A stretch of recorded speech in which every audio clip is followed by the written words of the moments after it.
আসসালামু আলাইকুম। কেমন আছেন সবাই? আমি আলহামদুলিল্লাহ অনেক ভালো আছি।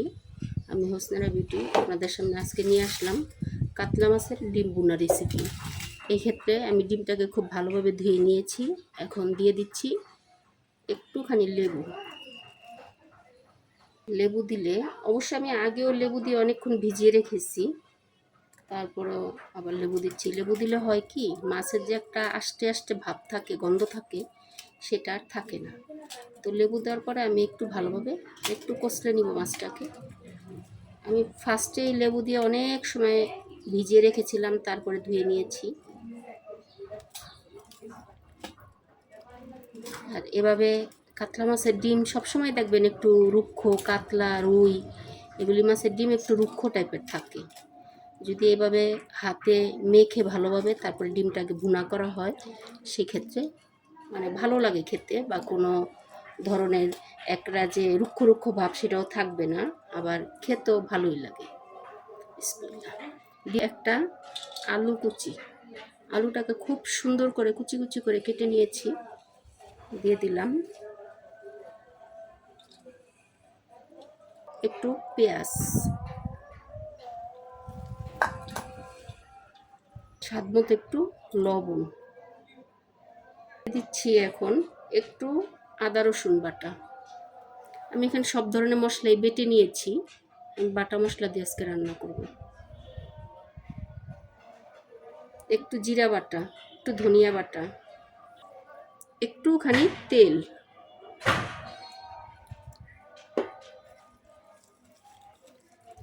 এখন ভালোভাবে মেখে নিব। আর হলুদটা আর একটু পরে দিচ্ছি।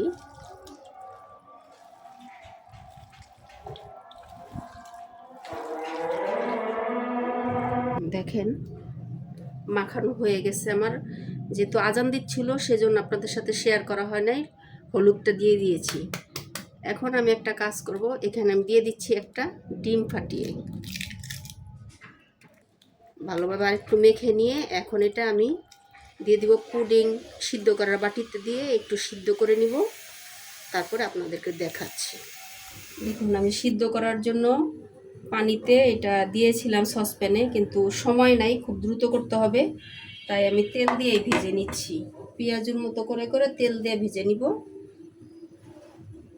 সময়টা বেশি থাকলে ওইভাবে করে সিদ্ধ করে পরে কেটে কেটে নিতাম। এখন সময় যেহেতু কম, তাই তাড়াতাড়ি করছি।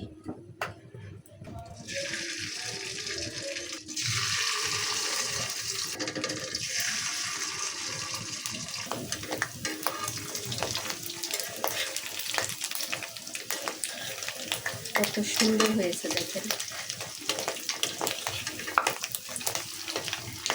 এইভাবে ডিম দিয়ে ভাজার কারণে ভিতরে যে একটা ফাঁপা ফাঁপা ভাব আসে, যে ডিমের ভিতরে, এই ফাঁপাগুলির ভিতরে মশলা গেলে খেতে অনেক ভালো লাগে। এভাবে করে সবগুলো ডিম আমি ভেজে নিচ্ছি। এরকম ভাজা হয়েছে সবগুলো ডিম। দিয়ে দিলাম একটু রান্না করার তেল, সয়াবিন তেল দিব, একটু পেঁয়াজ কুচি আর কাঁচামরিচ, পেঁয়াজ বাটা দিয়ে দিচ্ছি, একটু আদা রসুনের পেস্ট, জিরা বাটা, ধনিয়া বাটা,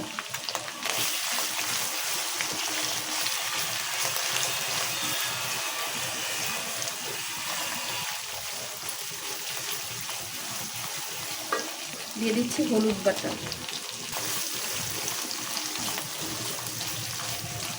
আর আগের যুগের নানি দাদিদের রান্না এমনিতেই টেস্টি হতো, কারণ তারা বেশিরভাগই বাটা মশলা ব্যবহার করতেন।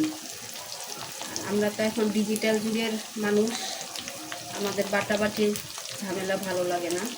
দিয়ে দিচ্ছি বাটা মরিচ। আমরা এই জন্য দেখা যায় যে গুঁড়া মরিচ ব্যবহার করি সবাই, কিন্তু আসলে গুঁড়া মরিচ থেকে বাটা মরিচের বা বাটা মশলার স্বাদ অনেক অনেক গুণ বেশি হয়। একটু কষ্ট করে যদি বেটে নেওয়া যায়, সেই তরকারিটার টেস্ট অনেক গুণ বেড়ে যায়। একটুখানি সরিষা বাটা, মশলাটা সিদ্ধ হওয়ার জন্য একটু পানি দিয়ে দিচ্ছি।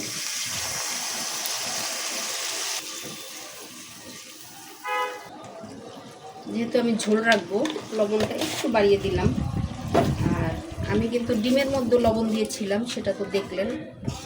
তেল ওঠা পর্যন্ত একটু অপেক্ষা করি। দিয়ে দিব ডিমগুলো।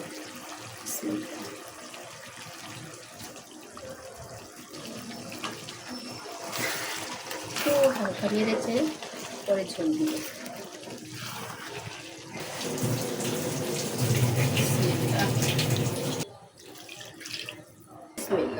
দিয়ে দিচ্ছি জিরার গুঁড়া।